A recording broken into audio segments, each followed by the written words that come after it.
একটা গুটি নাই। আবার যে একটা লিচু খাবো সেটাও আমাদের জন্য না।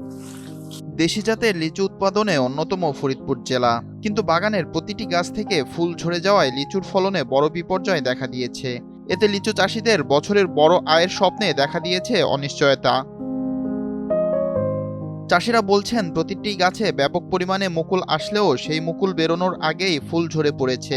তবে ঠিক কী কারণে লিচুর ফুল ঝরে পড়েছে সেটা বুঝতে পারছেন না তারা। আমরা লিচুর উপরেই নির্ভর আর কি, আমাদের জীবিকা নির্বাহ লিচুর উপরেই। বাৎসরিক একটা আয়ের উৎস আমাদের এটাই। আমাদের এই জায়গায় সকলেরই কম বেশি ছোট বড় বাগান আছে। এখন কৃষকরা সবাই হতাশাগ্রস্ত যে এই বছরে আমাদের বাৎসরিক যে আয়টা ছিল এটা তো শেষ হয়ে গেল আর কি। এখন সরকারের কাছে আমাদের আবদার হলো যে 200-র বেশি সার্ভিস ও ফিচারে লেনদেনের সব বিকাশ অ্যাপে সম্ভব। মানে আমাদের এটা কি কারণে হলো এটা যদি তারা তদন্ত করতো বা আমাদেরকে জানাইতো তাহলে ভালো হতো। আর যদি আমাদেরকে কোনো কৃষি বিভাগ থেকে মানে জীবিকা নির্বাহ করার জন্য বা কোনো ব্যবসার জন্য কিছু অনুদান দিত তাহলে ভালো। লিচুর উপরে অনেক কিছু ডিপেন্ড করে সংসার এবং আমাদের পারিবারিক আমাদের ব্যবসায়ীটা। কিন্তু আসলে লিচু গাছে লিচু না থাকার কারণে আমাদের ব্যবসার অনেক বড় ক্ষতি, এবং আমরা যারা চাষি আমাদের অত্যন্ত নিরুপায় হয়ে গেছে আমরা।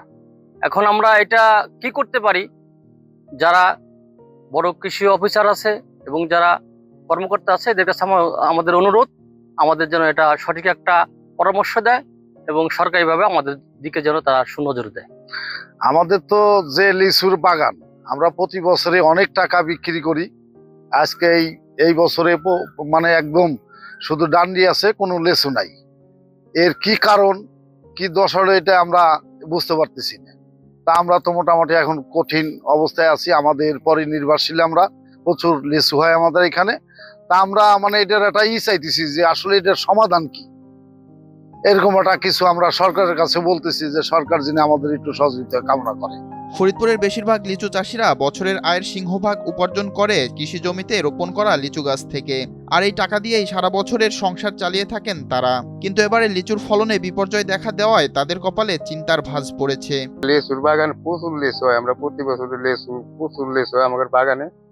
এবার যে কি কারণে লেচু ঝরে গেল, বই লাইছিল লেচুর বাগান এবার আমরা খুব ধরা লেচু আমাদের বাগানে নাই। কি কারণে, মধুর মাছির কারণে হইলো না কোনো আবহাওয়ার কারণে হইলো, এটা তো আমরা বুঝতে পারলাম। তার ভিতরে আমরা ক্ষতিগ্রস্ত। আমরা যুবক মানুষ, আমরা লিচুর চাষ করি এবং ফ্যামিলি সবাই লিচুর চাষ করে। এবং এবার অনেক পরিমাণ ফুল আসছিল, কিন্তু গুটি হওয়ার পরে সমস্ত গুটি পড়ে গিয়েছে। এখন আবহাওয়ার কারণে কিনা কোনো সমস্যার কারণে সেটা এখনো জানতে পারিনি। ক্ষতির মুখে পড়েছে এবং আমাদের এই বিষ্ণুপুর, ঈশান গোপালপুর ইউনিয়ন ফরিদপুরের মধ্যে সর্বোচ্চ লিচু চাষ করি এবং আমরা ব্যাপক পরিমাণ ধরা খেয়ে গেছি।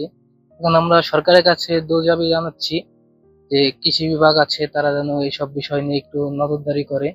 আমাদের এই চাঁদপুর এলাকায় অনেক লিচু গাছ বাগান, কিন্তু যে আমরা এবার যে কি অবস্থায় আছি, আমাদের গাছে এত বেল আসলো কিন্তু যে বেল টিকলো না, বলে শুধুই ডান্ডি খাড়া দিচ্ছে।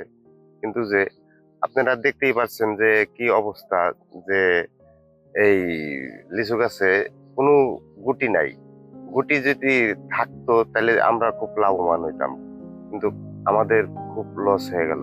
এদিকে ফরিদপুর কৃষি সম্প্রসারণ অধিদপ্তরের উপপরিচালক জানান, চলতি বছর ফরিদপুর জেলায় প্রায় 210 হেক্টর জমিতে লিচুর আবাদ হয়েছে।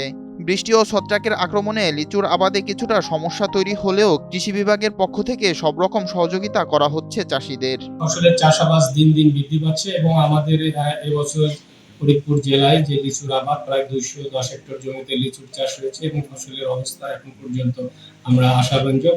এবং সম্প্রতি যে বৃষ্টির জন্য কিছু কিছু গাছে ফুলের ছত্রাকজনিত কিছু কিছু রোগের আক্রমণ দেখা গেছে। আমরা কৃষকদেরকে প্রতিনিয়ত যে বিষয়টি পরামর্শ দিচ্ছি যে তাদেরকে নিয়মিত বালাইনাশক এবং ছত্রাকনাশক যদি স্প্রে করা যায় তাহলে যে আমাদের যে লক্ষ্যমাত্রা সেই লক্ষ্যমাত্রা অর্জন করতে সক্ষম। এবং এখন পর্যন্ত মাঠের যে চিত্র বা গাছের যে চিত্র, আমাদের যে বিয়ারিং অবস্থা আছে, এই বিয়ারিং অবস্থা যদি ঠিক থাকে, যেহেতু এখন আবহাওয়া মোটামুটি অনুকূলে এই অবস্থায় যদি থাকে তাহলে আমাদের যে লক্ষ্যমাত্রা সেই লক্ষ্যমাত্রা অর্জন করতে আমরা সক্ষম হব। দিশেহারা এসব লিচু চাষিদের পাশে দাঁড়িয়ে সাহায্যের হাত বাড়িয়ে দেবে সরকার, এমন প্রত্যাশা সংশ্লিষ্টদের।